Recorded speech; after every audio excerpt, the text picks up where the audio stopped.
Yes, good afternoon सबको। सब ठीक ठाक, मौज आ रही है।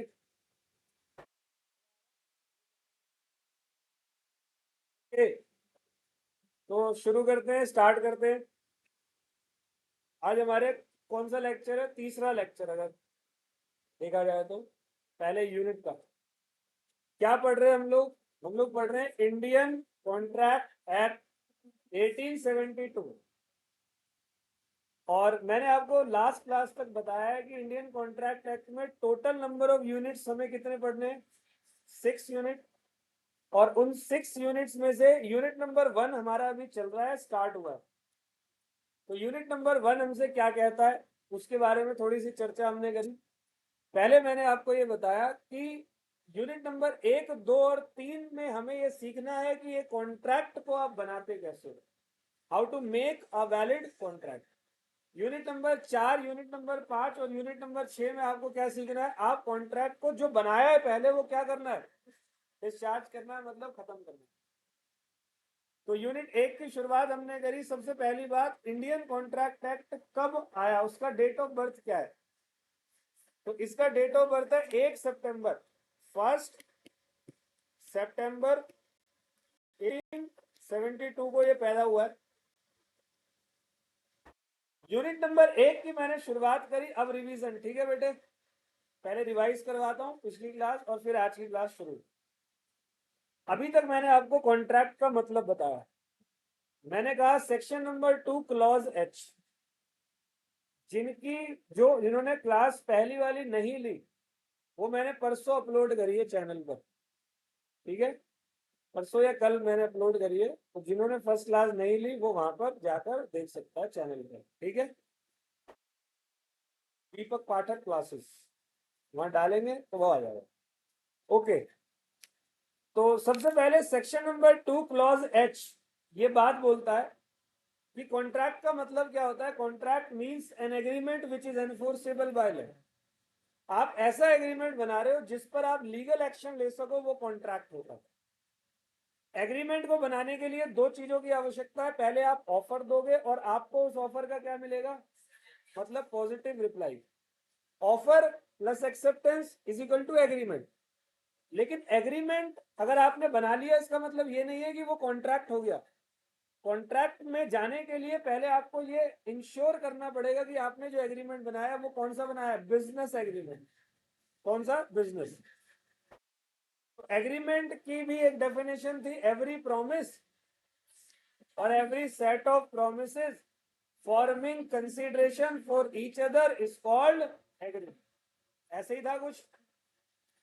तो मैंने क्या बताया, एग्रीमेंट को बनाने के लिए आपको ऑफर देना है, एक्सेप्टेंस लेनी है और कंसिडरेशन देना है। जैसे आप पढ़ने आए थे तो ऑफर दिया होगा, एक्सेप्टेंस मिली होगी, कंसिडरेशन मिला था। मिल तो रहा है अभी क्लास में, और हमें भी मिला होगा।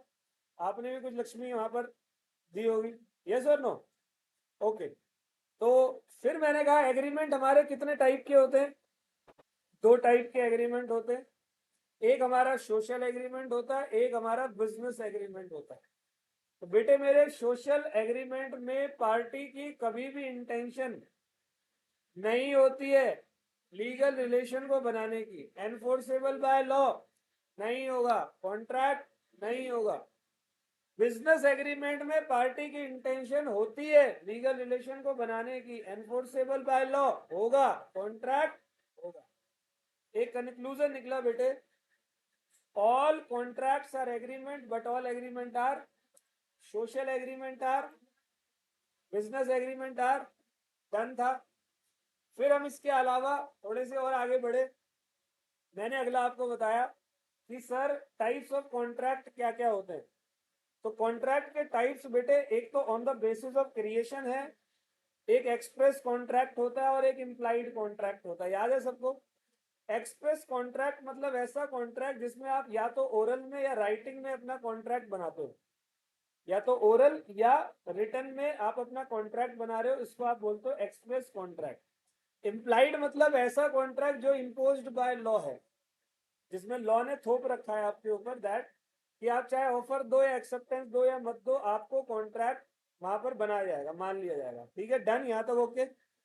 फिर मैंने आपको types of contract on the basis of enforceability शुरू किया, मतलब क्रिएट कर लिया। अब आपको चेक करना है कि जो आपने क्रिएट किया उस पर आप लीगल हेल्प ले सकते हो या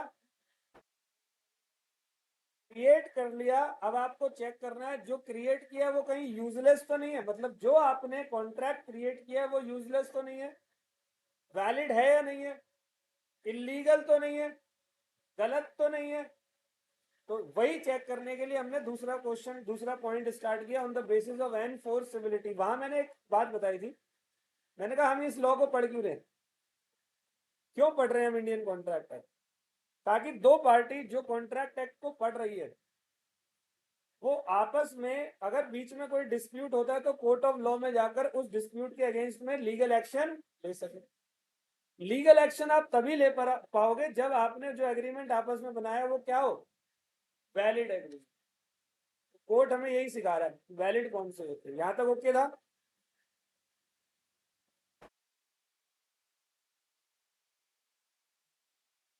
फिर मैंने बताया कि आपको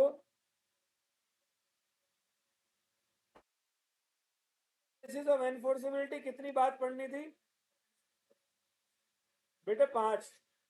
on the basis of enforceability 5 पढ़नी है। 1 2 3 4 5। चालू क्या हुआ था, अरे सॉरी यार,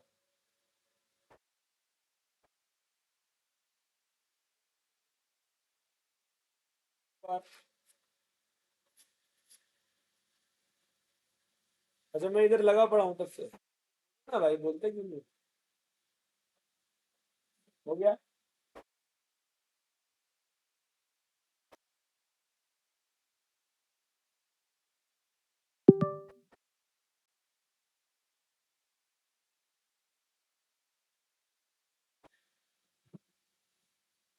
आगे ओके। तो on the basis of enforceability हमें कितनी पॉइंट पढ़ने हैं, 5 पढ़ने। तो उन 5 में से मैंने आपको सिर्फ अभी पहला वाला पढ़ाया जिसको हम क्या कहते हैं, वैलिड एग्रीमेंट और वैलिड कॉन्ट्रैक्ट। तो बेटे मेरे वैलिड एग्रीमेंट और वैलिड कॉन्ट्रैक्ट होता क्या, हम पढ़ क्यों रहे हैं। पिछली बार भी बताया, जज साहब आपसे ये बात बोल रहे हैं कि मेरे पास तभी आना डिस्प्यूट में जब आपने जो एग्रीमेंट बनाया वो वैलिड बनाया है। तो आप सामने वाली पार्टी कह रही है कि जज साहब वो वैलिड एग्रीमेंट बनाते कैसे। तो उन्होंने कहा कि एक वैलिड एग्रीमेंट को बनाने के लिए टोटल कितने पॉइंट चाहिए अपने पास, 10 के 10 कवर होंगे तो एग्रीमेंट वैलिड है, कवर नहीं है तो एग्रीमेंट वैलिड नहीं। तो सबसे पहला वैलिड एग्रीमेंट है आपका प्रॉपर ऑफर और उसकी। तो सर आप कभी भी कोई वैलिड कॉन्ट्रैक्ट जब बना रहे हो ना तो वहां पर आपने ऑफर अपना प्रॉपर दिया और आपको एक्सेप्टेंस भी प्रॉपर। तो सर प्रॉपर ऑफर और उसकी एक्सेप्टेंस तो सोशल एग्रीमेंट और डोमेस्टिक एग्रीमेंट में भी होती है। तो आपकी दूसरी पॉइंट क्या होना चाहिए, intention to create legal relationship. क्या इस पर मैंने एक केस बताया था, देखा था घर पर, देखना उस वीडियो को दोबारा 2-3 बार देखने तो दिमाग में बैठ जानी चाहिए, क्योंकि उस पर आता है क्वेश्चन। और जब आप एग्जाम में क्वेश्चन कर रहे होगे ना, पढ़ते वक्त ही आपके दिमाग में आंसर आ जाना चाहिए, और वो कभी होगा जब आपने बार बार वो केस देखा हो। पहली बार में समझ में तो आ जाता है सबको, बट उसको आप बार बार देखना। ठीक है, डन। तो दूसरा क्या है, intention to create legal relationship. तीसरा है बेटे कैपेसिटी होनी चाहिए आपकी कॉन्ट्रैक्ट को बनाने की। तो इस दुनिया में हर एक बंदा केपेबल है किसी भी कॉन्ट्रैक्ट को बनाने के लिए, सिर्फ और सिर्फ 3 लोगों को छोड़कर, एक माइनर, एक अनसाउंड माइंड और एक पर्सन डिस्क्वालिफाइड बाय। इन 3 को छोड़कर बाकी हर एक पर्सन केपेबल है किसी भी कॉन्ट्रैक्ट को बनाने के लिए। चौथी बात बेटे, जब भी आप कॉन्ट्रैक्ट बनाओ तो कंसीडरेशन का होना जरूरी है। कंसीडरेशन मतलब समथिंग इन, तो consideration is very essential while making contract. फिर है आपकी कंसेंट फ्री होनी चाहिए, कोई जबरदस्ती आपसे कोई कॉन्ट्रैक्ट ना बनाए। फिर है आपका पर्पस लॉफुल होना चाहिए, सर्टेन होना चाहिए, सर्टेन मतलब निश्चित। फिर था आप ऐसे एग्रीमेंट मत बनाना जिसको कानून ने क्या करार दे रखा हो, वॉइड। और 9वां था पॉसिबल टू परफॉर्म, और 10वां था अदर रिक्वायरमेंट ऑफ। क्या यहां तक कोई दिक्कत? डन सबका? Okay.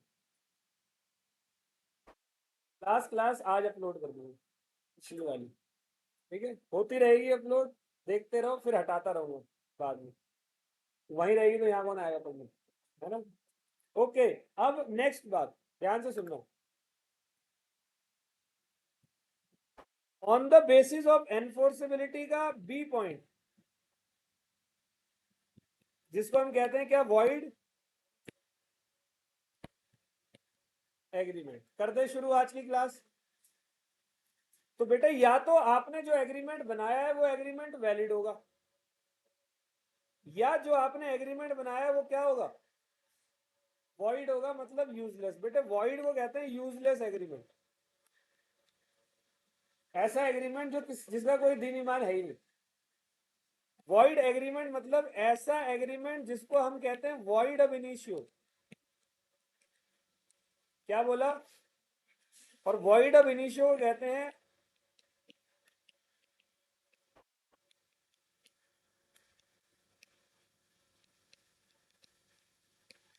Void from very starting से ही यूजलेस एग्रीमेंट।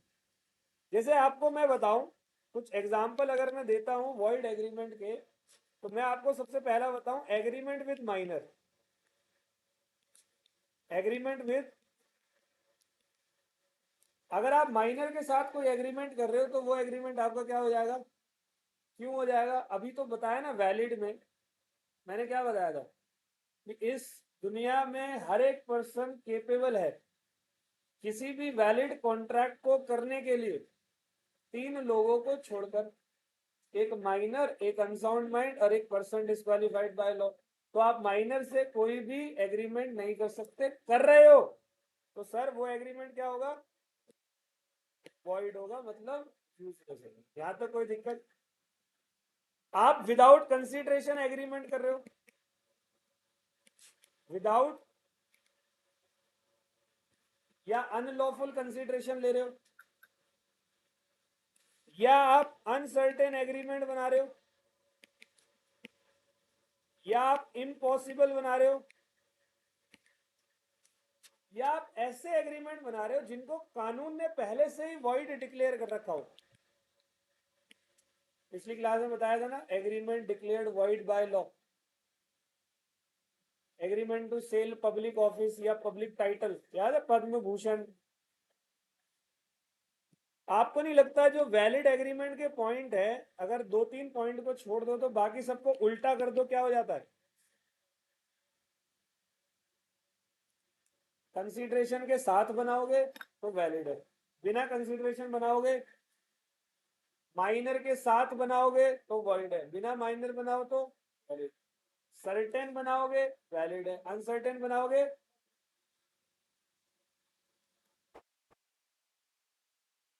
आगे समझ।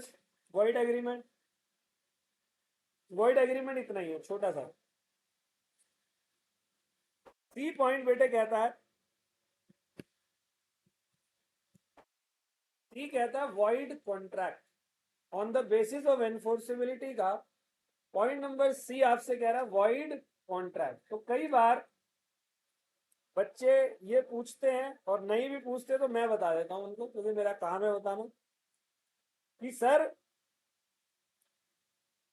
सी पॉइंट यहां पर कह रहा है कि सर वॉइड कॉन्ट्रैक्ट क्या होता है। तो आप यहां पर एक चीज देख रहे होगे, यहां क्या लिखा है, वॉइड, और यहां क्या है, वॉइड। तो वॉइड एग्रीमेंट और वॉइड कॉन्ट्रैक्ट के बीच का फर्क क्या है? वॉइड एग्रीमेंट ऐसे एग्रीमेंट होते हैं जो स्टार्टिंग से यूजलेस होते हैं। स्टार्टिंग मतलब जैसे ही एक्सेप्टेंस मिली वो चीज क्या हो गई, कोई दिक्कत? वॉइड कॉन्ट्रैक्ट ऐसा कॉन्ट्रैक्ट होता है जो बनाते वक्त, मतलब कॉन्ट्रैक्ट बनाते वक्त क्या रहता है, लेकिन परफॉर्मेंस से पहले कुछ ऐसी संभावनाएं हो जाती हैं जिसकी वजह से परफॉर्म कर पाना मुश्किल हो जाता है, और फिर वो क्या बन जाता है, वॉइड बन जाता है। मतलब वॉइड कॉन्ट्रैक्ट जब पहले बनाते हो तो एनफोर्सेबल बाय लॉ होता है। क्या होता है भाई? वैलिड है तो एनफोर्सेबल बाय लॉ होगा, और बाद में उसकी एनफोर्सेबिलिटी पे सीज लग जाता है। क्या लग जाता है? क्या मैं ऐसे बोल सकता हूं? एक एग्जांपल दे देते हैं। पहले एग्जांपल, मैं वॉइड कॉन्ट्रैक्ट का एग्जांपल दे रहा हूं, ध्यान से सुनना।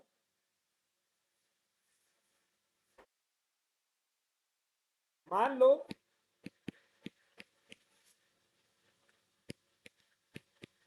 मिस्टर ए है, वो जाता है फार्मर के पास।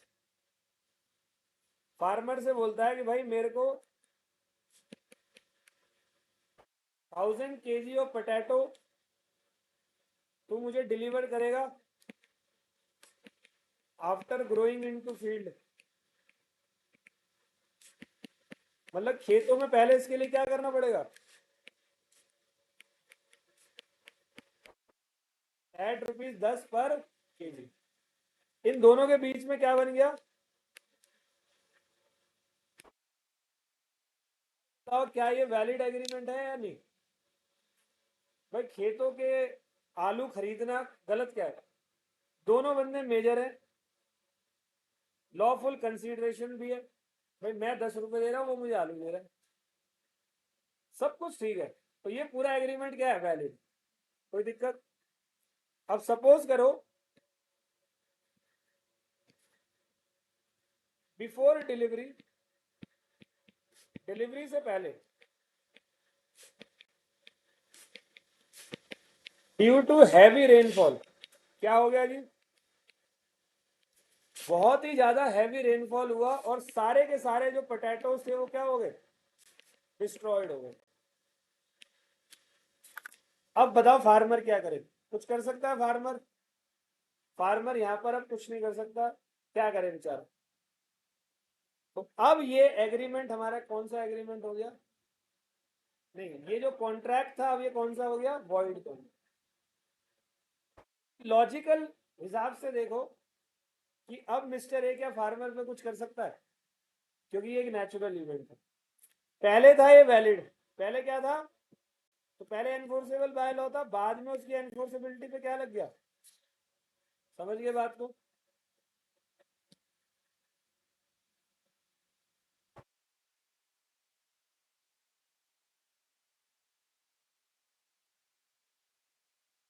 बेटे यहां तक हमने कर लिया था। आज मैंने क्लास में क्या चालू कराया? Void agreement. तो वॉइड को हम लोग क्या बोलते हैं बेटे? जिसको आप कहते हो वॉइडम या void from very, this does not have any legal effect and can not be enforce in a court of. जो चीज वॉइड होती है उसका कोई भी लीगल इफेक्ट, और इसीलिए वो कोर्ट ऑफ लॉ में एनफोर्सेबल नहीं। तो कौन कौन से सर्कमस्टांसेस ऐसे हैं जहां पर एग्रीमेंट को आप क्या मानोगे? वॉइड मानोगे, यानी कि यूजलेस मानोगे। Agreement with minor unsound mind और person disqualified by law, done है। लैक ऑफ कंसीडरेशन, बिना कंसीडरेशन कोई एग्रीमेंट कर रहे हो। तीसरा क्या लिखा है बेटे? तीसरा पढ़ो, चौथा पढ़ो।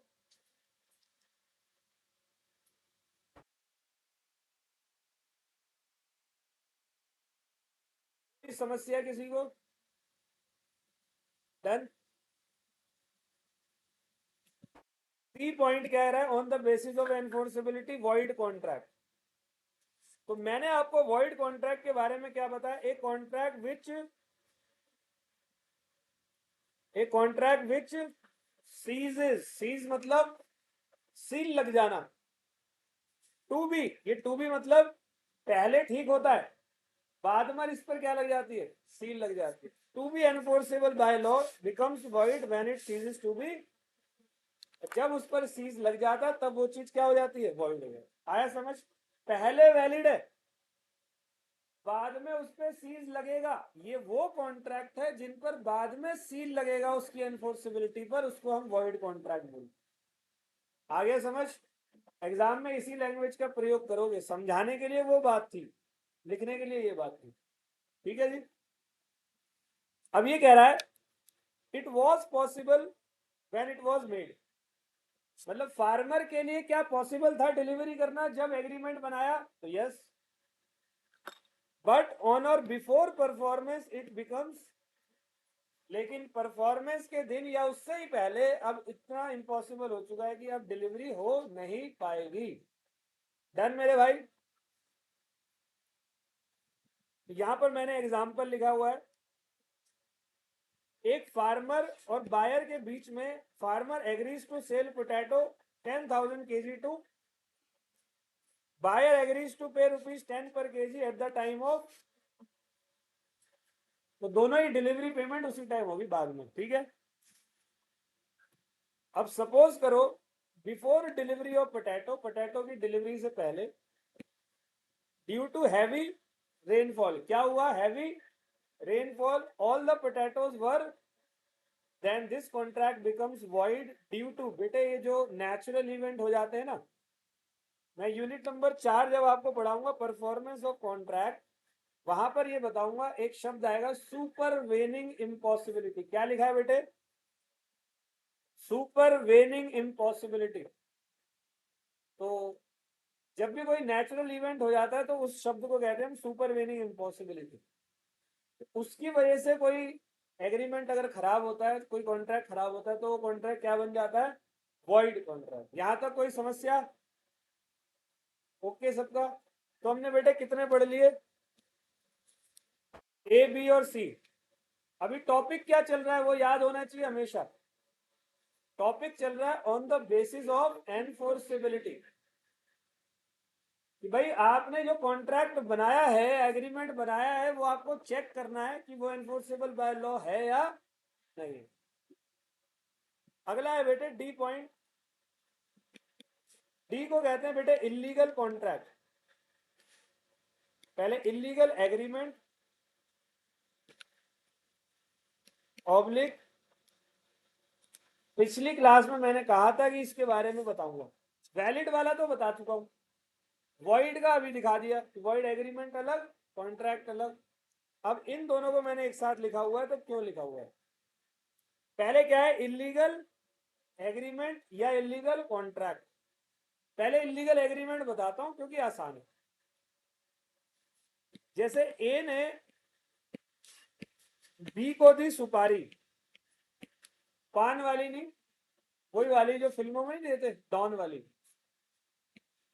ए ने बी को ये बोला कि भाई मैं तुझे 1 लाख रुपए दूंगा फॉर मर्डर ऑफ सी के मर्डर के लिए। बी भाई एग्री कर जाता।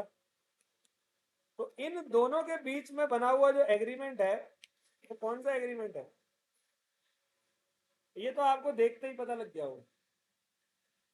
अब ये कह रहा है कि सर इलीगल एग्रीमेंट मतलब वो वैसी वॉइड एग्रीमेंट की तरह है, जैसी यस बोला वैसी क्या हो गया, समझ में आ गई बात। अब यहां पर इलीगल कॉन्ट्रैक्ट क्या होते हैं, तो जरा उसको सुनेंगे इलीगल कॉन्ट्रैक्ट को, कि ये इलीगल कॉन्ट्रैक्ट क्या होते हैं, सुनना ध्यान से। आप बताओगे आप में से कोई इलीगल कॉन्ट्रैक्ट के बारे में,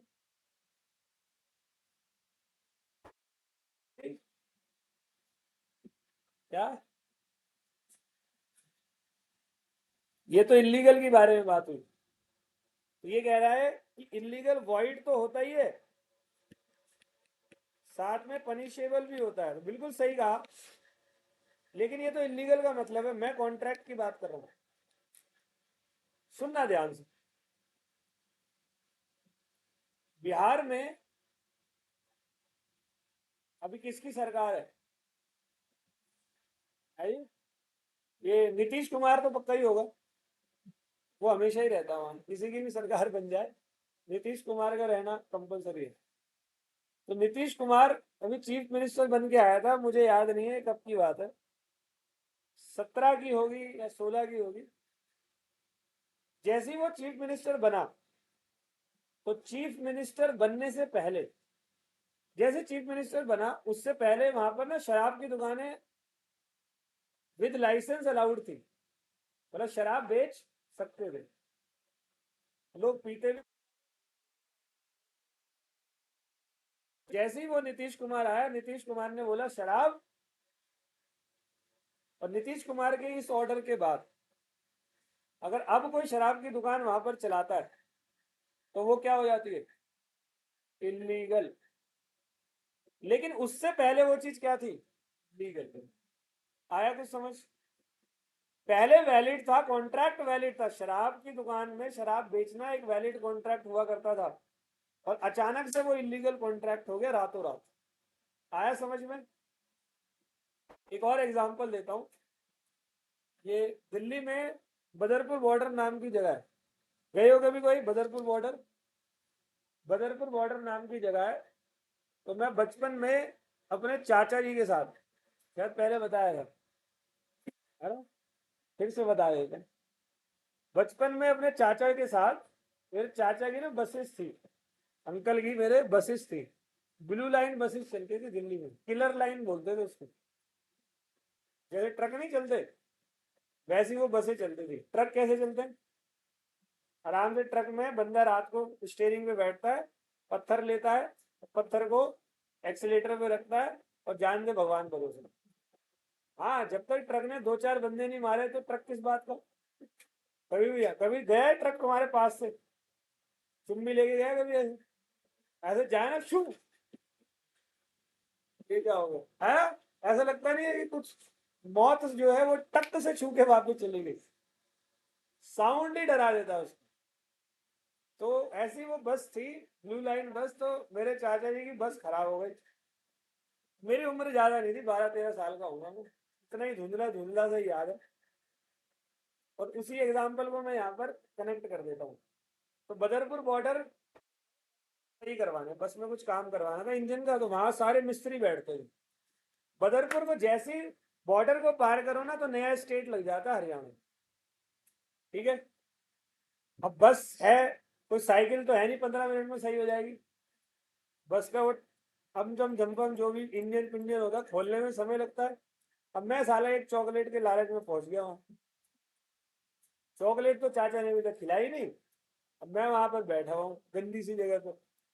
मैंने कहा अब क्या करूं? अच्छा, जो छोटा बच्चा होता है वो क्रूशियल माइंड का होता है, क्रिएटिव, कुछ ना कुछ चाहिए उसको। अब वो ऐसी जगह है जहाँ कोई अच्छी चीज दिख भी नहीं, वो सब अजीब अजीब से लोग दिख रहे हैं, मिस्त्री टाइप नहीं होते, सब वही दिख रहे हैं। अच्छा, वो गलत नहीं है, वो अपनी जगह ठीक है, मतलब मेरे को अच्छा नहीं लगा उनको देखना। हाँ भाई, कहीं कोई गलत मतलब निकाले, ठीक है। अब मैंने कहा क्या करूं? बस से चुपचाप से उतरा और थोड़ा आगे चला गया, पैदल पैदल आगे गया। तो थोड़ा आगे जाते जाते ना वहाँ लेफ्ट हैंड साइड पर बड़ी बड़ी टीन की दुकानें थी। टीन की, टीन देखा है ना आपने? टीन की दुकानें थी।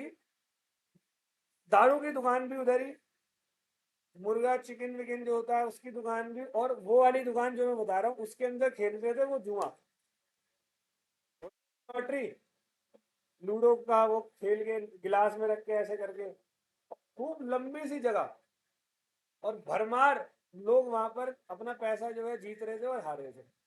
और एक नहीं, लाइन से दुकानें, 1 9 3 4 5 6 7 8 लाइन से दुकान। अब छोटा बच्चा है, उसको ना कोई नई चीज ऐसी पहली बार जीवन में देखी, ये है क्या, हमें तो पता ही नहीं था। मैं भी उस बीच में खड़ा हो गया। तो कोई ऐसे जैसे ये सर पकड़ के भी बैठा हुआ है ऐसे, कोई ऐसे बैठे वहां। अब इसका क्या है? हार गया। कोई ऐसे उछले, "ओए, ओए, ओए", मजा आ गया। कोई बिल्कुल शांत खड़ा है, उसकी जेब में पैसे नहीं है, ठीक है, खेलने के। सबकी अलग अलग कैटेगरी होती है। तो सारे अलग अलग कैटेगरी के लोग वहां खड़े थे। मैंने ये देखा यहाँ खुला जुआ चल रहा है। तो पुलिस वाले भी आ रहे हैं, घूम रहे हैं। कुछ नहीं, पुलिस वाले एक तो खुद ही 200 रुपये हार गई है। ठीक है। अब मैंने कहा यार ये सिस्टम क्या है? तो मैंने अपने चाचा से पूछा, चाचा ये क्या? कह रहे लॉटरी है, तू कभी मत जाइए वहां पर। मैं कहा, चाचा परसों आप वहीं थे ना? यार तुझे कैसे पता? चाचा आपकी सारी हरकत पता है, आपकी जेब से तो लॉटरी निकली परसों वाली, वो उसी दुकान की मैं पढ़कर आया हूँ। क्या? ऐसे काम नहीं चलेगा, 100 का नोट भी चाहिए। ठीक है, अभी सुनना। लॉटरी खेलना फरीदाबाद में, उस जगह का नाम फरीदाबाद है, हरियाणा लगता है, लीगल था। तो वहां से लॉटरी वाले से जो भी कॉन्ट्रैक्ट बनाए वो क्या हो गए? वैलिड। अचानक से कोई सरकार आई, अब ये मुझे नहीं पता ये हुआ कब, लेकिन अब वहां पर नहीं चलता ये सब। पिछले 12-13 सालों से तो मैंने नहीं देखा, वहां से मैं गुजरता हूँ तो अचानक से वो सब कुछ बंद हो गया। अब मान लो मेन रोड पर, बिल्कुल मेन रोड हाईवे है वो, हाईवे पे कोई बड़ा सा टीन टप्पड़ लेकर बैठ के जुआ खिलवा खुले में,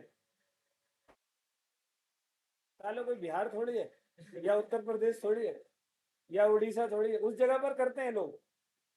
वहां जैसे यूपी में हो तो चचा विधायक है हमारे, वहां सबके चाचा विधायक है, किसी से भी लड़ लो उसका चाचा विधायक मिलेगा। यूपी में पता नहीं कितने चाचा है वहां पर, कितने विधायक है।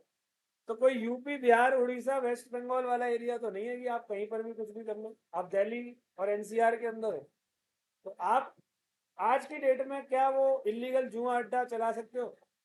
चला के दिखाओ, बहुत पिटाई होगी। क्यों? क्योंकि वो वॉइड और साथ में क्या है, तो मतलब उनके जो एग्रीमेंट थे वैलिड थे पहले, और अचानक से सरकार के फैसले के बाद क्या बन गए? Illegal contract. पहले वो वैलिड कॉन्ट्रैक्ट थे, अब वैलिड शब्द को हटाया और क्या शब्द लगा दिया? आया बेटे? ये इतना ही है, वैलिड और इलीगल का फर्क आ गया। इलीगल मतलब वॉइड प्लस पनिशेबल। डन? को भी देख लो, कह रहा इलीगल कॉन्ट्रैक्ट और एग्रीमेंट क्या होते हैं बेटा? An agreement which is prohibited by law, जिसको लॉ ने बिल्कुल सख्त पाबंदी लगा रखी है। प्रोहिबिशन मतलब होता है रोक पूरी तरीके से, और made punishable by law is called illegal contract और एग्रीमेंट। इलीगल क्या है? Void plus punishable. जैसे कि ए ने 1 लाख रुपए दिए किसको? भी एक लोकल क्रिमिनल है कि उसके बिजनेस कॉम्पिटिटर को मार, अब बिजनेस कॉम्पिटिटर अच्छा खासा काम कर रहा है, उसकी वजह से मेरा नुकसान हो रहा है, तो मैंने कहा मैंने लोकल डॉन को 20,000 10,000 दिए, मैंने कहा इसको पीट किया जाए, तो ये चीज क्या है? ये इलीगल है। और मैं अगर एग्रीमेंट कर रहा हूं माइनर के साथ तो ये क्या है? मोहब्बत में कहते हैं चांद और तारे, बाबू मैं तुम्हारे लिए चांद और तारे तोड़ के ले आऊंगा, सुना है कभी? ला सकते हैं? वो सिर्फ वर्ड है। बीवी वो गर्लफ्रेंड जो भी है वो कह रहे हैं हम पहले तो लेके आ फिर ही बात करेंगे होगी बेइज्जती। ला सकते हैं क्या? चांद तारे तोड़ना इतना आसान है नहीं, बहुत दूर है। तो अगर ऐसे आप एग्रीमेंट कर रहे हो तो वो सिर्फ वॉइड है। क्या वहां पर जेल हो जाएगी? आपने बोला मैं आपके लिए चांद तारे तोड़ूंगा, पीछे से क्राइम ब्रांच ले जाएगा ऐसा हो सकता है? नहीं हो सकता है ऐसे। तो ये सिर्फ वॉइड है, इस पर कोई पनिशमेंट नहीं मिलेगी। लेकिन अगर आप कोई सुपारी उपारी दे रहे हो किसी को तो वो क्या है? वो पनिशेबल है, वो इलीगल। समझ में आ गया? चलो जी, कंक्लूजन क्या है? इलीगल कॉन्ट्रैक्ट, सारे इलीगल कॉन्ट्रैक्ट वॉइड होते हैं, लेकिन सारे वॉइड कॉन्ट्रैक्ट इलीगल। जैसे चांद तारे तोड़ने वाला वॉइड है, क्या वो इलीगल है?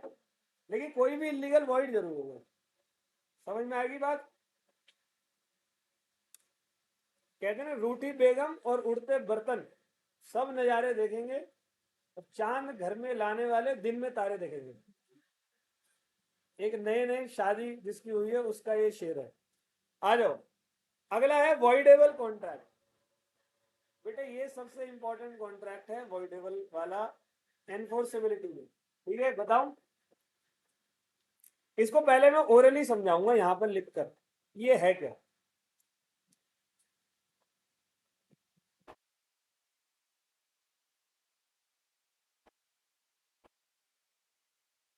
हमेशा याद रहना चाहिए टॉपिक क्या है। टॉपिक क्या पढ़ रहे हैं हम लोग? टाइप्स ऑफ कॉन्ट्रैक्ट का पहले क्रिएट करना सीख लिया कि ऑफर दो एक्सेप्टेंस लो, और दूसरा टॉपिक जो हम पढ़ रहे हैं ऑन द बेसिस ऑफ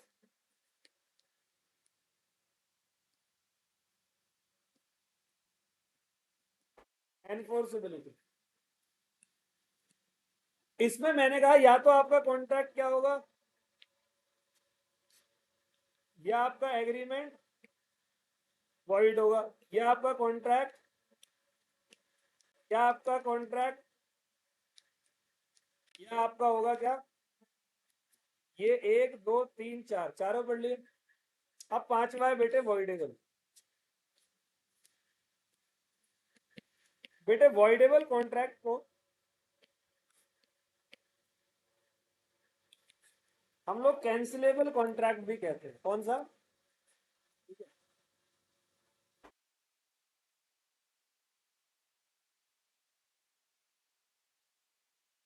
ये कॉन्ट्रैक्ट मजबूरी में बनाए गए कॉन्ट्रैक्ट हैं फॉर द टाइम बीइंग। और जिसने मजबूरी में बनाया वो बाद में कोर्ट में जाकर कैंसिल कर सकता है। बिना एग्जाम्पल के मजा नहीं आएगा, पिछली क्लास में दिया था, दोबारा देता हूँ। भाई तेरे को बोला था ना घड़ी वाला, याद है? तो मैंने पिछली क्लास में इसको क्या बोला कि भाई तू मुझे 10 रुपए में अपनी ये वाली घड़ी बेच। पहले प्यार से बोला, माना नहीं। फिर वही पिस्टल लेकर आए, तो पिस्टल इस भाई को ऐसे दिखाई यहाँ से कि भाई 10 रुपए में ये घड़ी मुझे बेच। ऑफर दिया मैंने, इसने एक्सेप्टेंस दी, देनी पड़ेगी। जान से बढ़ के थोड़ी ये घड़ी है क्या? सोच क्यों रहा है बेटा? नहीं है। सोचने की एक्टिंग भी मत करो। जान से बढ़ के कुछ नहीं है यार। तो मैंने तुमसे तुम्हारी घड़ी 10 रुपए में ले ली और बकायदा पेपर पे साइन करवाया। अगर लिख अपना नाम, कुमार आदित्य, यही नाम है ना? कुमार आदित्य लिख यहाँ पर कि मैं अपनी खुशी से अपनी ये वॉच 10 रुपए में दीपक पाठक को दे रहा हूं।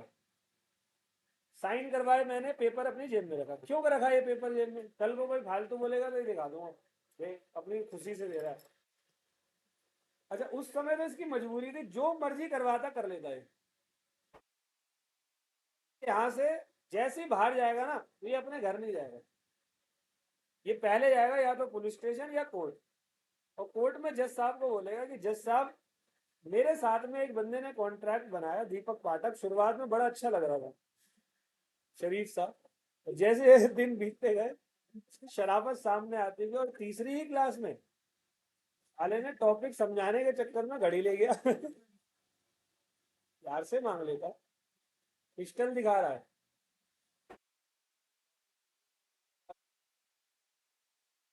वहां पर दो पार्टी हुई।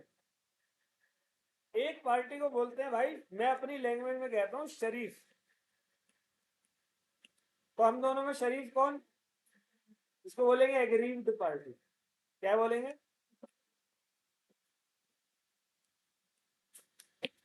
और एक पार्टी को वैसे मैं लिखता नहीं, बोल देता हूँ कमीना पार्टी। तो कमीना कौन?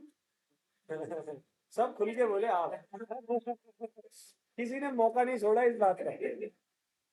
तो जो कमीना बंदा है ना, यानी कि मैं, उसको बोलेंगे डिफेंडेंट पार्टी। तो इन दोनों के बीच में जो एग्रीमेंट हुआ है, उस एग्रीमेंट आदित्य यानी कि एग्रीव्ड पार्टी कोर्ट में जाकर क्या करा सकता है? तो इसी के ऑप्शन पे, किसी के पास ये ऑप्शन है, मेरे पास तो नहीं है। तो कोर्ट में जाके ये कैंसिल करा सकता है। तो इसको बोलते हैं कैंसिलेबल कॉन्ट्रैक्ट। क्लियर है? तो यहां पर ये वॉइडेबल कॉन्ट्रैक्ट होता है eight the option of aggrieved party, ये कैंसिलेबल है। ये आप किसी को धमकाओ, कोएर्जन, धमका के भी हो सकता है। और इसके और भी तरीके हैं, वो तरीके आगे आएंगे, जब आएंगे तो मैं बता दूंगा।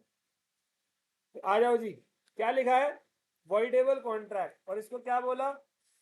Cancellable contract. कहता है a contract in which there is no free consent. क्या इस बंदे की फ्री कंसेंट थी? तो वैलिड कॉन्ट्रैक्ट का पांचवा एलिमेंट मिस हो रहा है या नहीं? पांचवा पॉइंट यही बताया था, is called voidable. It is enforceable eight the option of, यानी कि कोर्ट में लीगल हेल्प कौन ले सकता है, शरीफ या कमीना?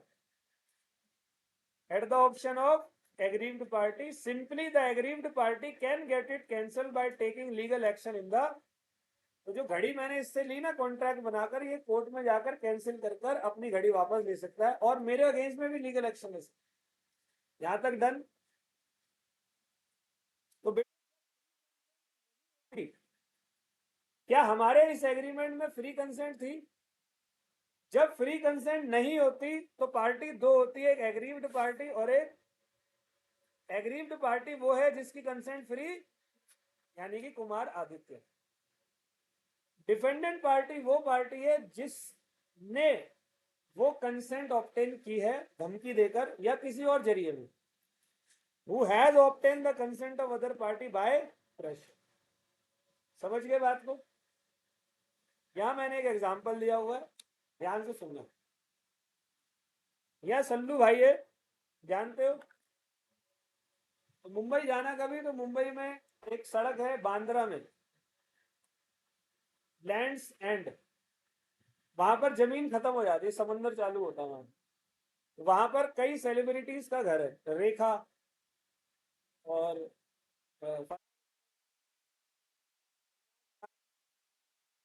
शाहरुख खान और भी बहुत सारे हैं, मुझे याद नहीं है ज्यादा नाम। तो सलमान खान का घर वहीं पर है, गैलेक्सी। सुना होगा तुमने कभी, बॉलीवुड की कोई खबर देखी होगी। से 1-1.5 किलोमीटर दूर ही अगर जाते हो तो वहां पर घर है शाहरुख खान का, मन्नत। तो सल्लू मियाँ अपनी साइकिल से बड़ा घूमता है वो वहाँ। साइकिल हमेशा कभी भी निकल, मेंटल तो है ही, पता ही है तुम लोगों को, कहीं भी निकल जाता, बन गया मेंटल। क्या कर दिया? बंद साइकिल, वहीं रहता है क्या? अरे अभी तो वीडियो देखी 3 महीने पहले, साइकिल में। मेंटल है पूरा सलमान खान, प्रॉपर मेंटल। प्यार जिसको हो गया वो मेंटली हो गया। उसको तो बहुत बार हुआ है ना, मैंने सुना। इष्ट है पूरी, हर बार प्यार करता है, शादी के टाइम पे पता नहीं क्या हो जाता है, कौन सी परी कान में आके कुछ बोल के चली जाती है। समझ ही नहीं आता उसको, एंड टाइम पे कैंसिल करता है। अब सलमान भाई गुजर रहा था वहां से, तो वो मन्नत को देखता, मन्नत बहुत बढ़िया घर है SRK का। मन्नत को देखा, कह रहा है घर की 250 करोड़ का तो सिर्फ घर है। वो बटुआ चेक कर रहा है अपनी। 211 ही है। सुनना, तो देखा, अब सलमान खान ने कहा यार ये घर हथियाना है। तो सलमान खान ने क्या करा, वो घर से ना, उसकी वाइफ गौरी निकल रही थी, सलमान ने उसको साइकिल पे अबडक्ट कर लिया, अपहरण, उठाया, बैठ ले गया भाई। अब उसने सलमान उसको शाहरुख को फोन किया कि भाई तेरी बीवी को कुत्तों से कटवा दूंगा, कुत्ते काटेंगे इसको और नुचवा दूंगा कुत्तों से, मेरा घर मुझे वापस दे। लेटर लिखा। शाहरुख का कोई भी रिप्लाई। सलमान ने फिर एक लेटर लिखा, तेरी वाइफ को बम से उड़ा दूंगा वरना हवाले कर। सलमान का, शाहरुख का कोई भी रिप्लाई। फिर एक लेटर लिखा कि गौरी खान को तेरे घर पे छोड़ने आ रहा हूँ वरना मन्नत वापस दे। शाहरुख ने बोला मजाक क्यों कर रहा है, अभी आता हूँ। नहीं आया समझ? जो परेशान होते हैं वो समझ जाते हैं। अभी सुनना, पहले वाले में सलमान खान ने बोला कि मुझे मन्नत मेरे नाम पे कर और अपनी वाइफ को ले जा। अब शाहरुख अपनी वाइफ से बहुत प्यार करता है, उसने कहा यार ये ऐसी मन्नत तो बहुत सारी आ जाएगी, मेरी वाइफ कहाँ से आएगी? तो मजबूरी में उसने मकान जो है, मन्नत घर, किसके नाम कर दिया, और वो लिया 100 रुपए में। सलमान खान ने 100 रुपए में भी क्यों लिया? कंसिडरेशन। मैं जब यूनिट 2 पढ़ाऊंगा ना आपको, वहां बताऊंगा, कंसिडरेशन का चैप्टर है, कि 1 रुपए का कंसिडरेशन भी वैलिड होता है। Even 1 rupee consideration is valid.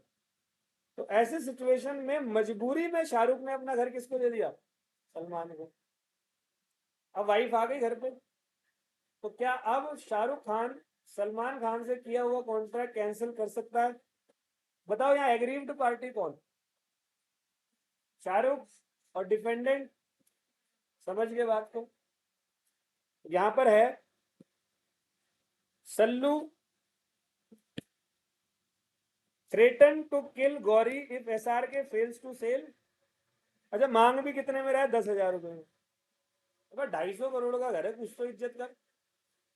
तो किंग खान ने, जो कि एग्रीव्ड पार्टी है, हेयर द अपना घर इसको दे दिया। Here the contract is voidable, it can be cancel at the option of, that is king Khan. यही नाम है इसका, किंग खान। बेटे कैसा लगा? On the basis of enforceability.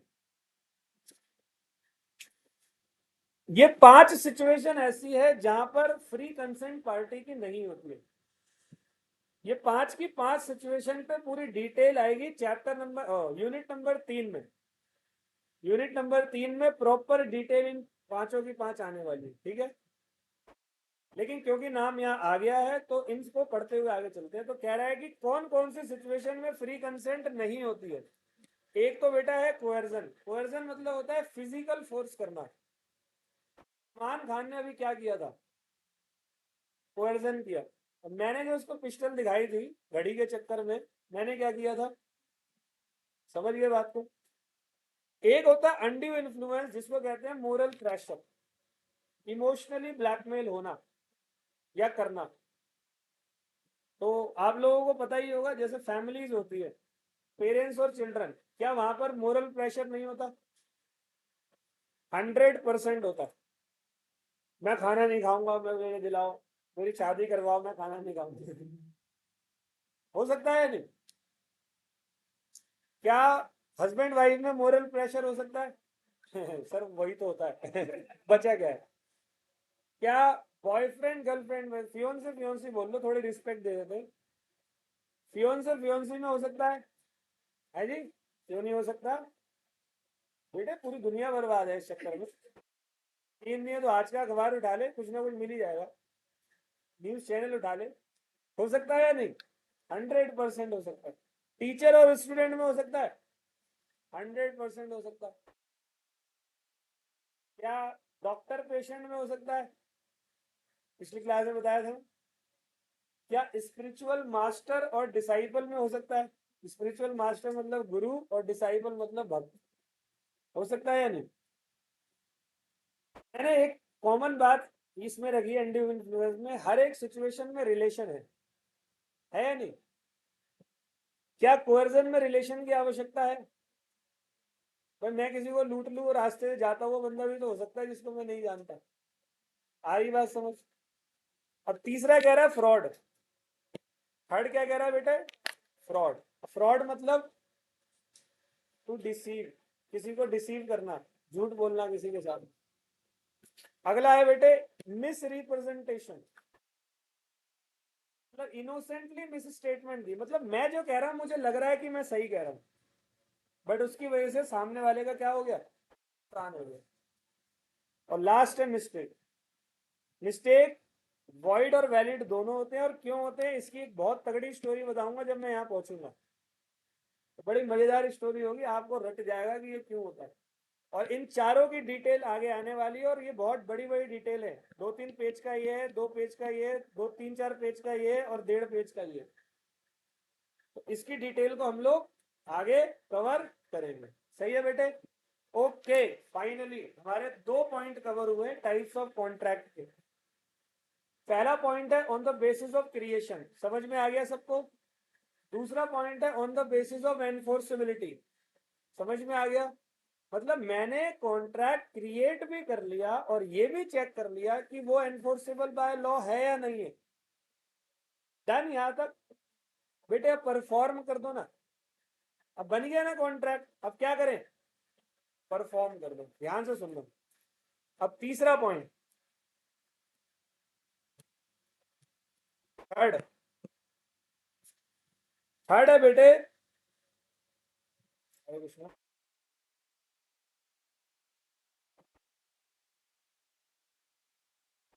निकल रहे हो? आओ, आ जाऊंगा।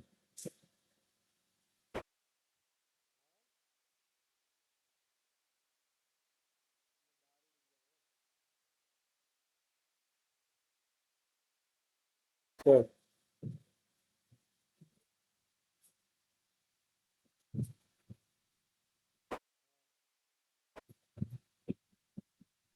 हाँ,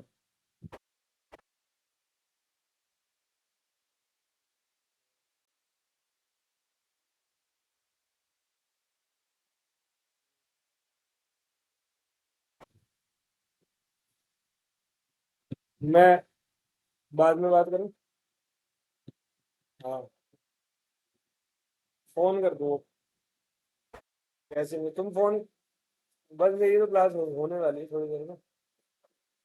फोन है मतलब कर लेंगे, करता हूँ, फोन करता हूँ। ठीक है, थैंक यू। ठीक है जी, नेक्स्ट करें तीसरा पॉइंट। तीसरा है बेटे, क्रिएट कर लिया, एनफोर्सेबल बाय लॉ हो गया है। और तीसरा पॉइंट ये कहता है on the basis of performance. क्या कर दो, परफॉर्मेंस के बेसिस पर चेक करो टाइप्स ऑफ कॉन्ट्रैक्ट। बेटे ये तीन टाइप के होते हैं। एक होता है एग्जीक्यूटरी कॉन्ट्रैक्ट। एग्जीक्यूटरी कॉन्ट्रैक्ट मतलब ऐसा कॉन्ट्रैक्ट जिसमें दोनों पार्टी ने एग्रीमेंट बना लिया है लेकिन परफॉर्मेंस किसी ने भी नहीं करी।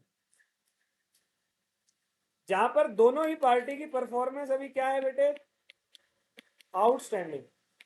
दोनों ही पार्टी की परफॉर्मेंस क्या है, इसको हम लोग क्या कहते हैं, समझ गए बात को। Where performance from both parties outstanding is called executory contract. जैसे याद करो, मैंने वॉइड कॉन्ट्रैक्ट में एक एग्जांपल दिया था कि मिस्टर ए ने फार्मर को बोला कि भाई 2 महीने बाद अपने खेतों के सारे आलू मुझे दे देगा। उसने कहा हाँ।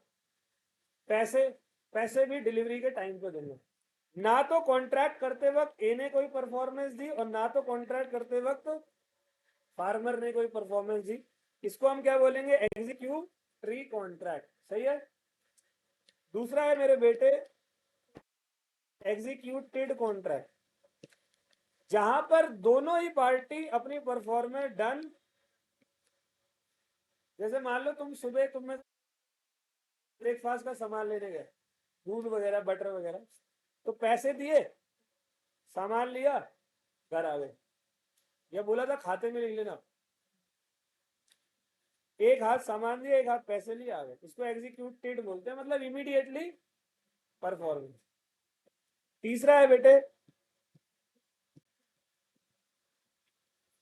Partly executed and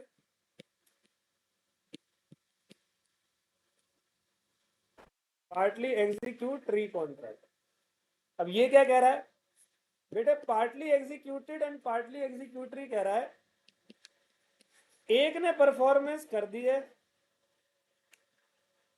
executed.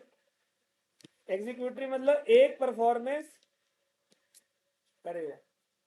बेटे सबसे बेस्ट एग्जांपल दो इसका, क्रेडिट सेल। उधार में कोई सामान लो, सामान मैंने ले लिया, तो जिसने मुझे सामान दिया उधार पर उसकी तरफ से परफॉर्मेंस हो गई, उसकी तरफ से परफॉर्मेंस होगी तो उसको बोलूंगा पार्टली एग्जी।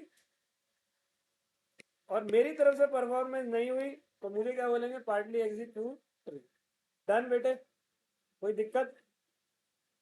ओके, तो आज यहाँ तक करते हैं, अगली क्लास में इससे आगे बढ़ेंगे। ठीक है, तो आराम से जाओ।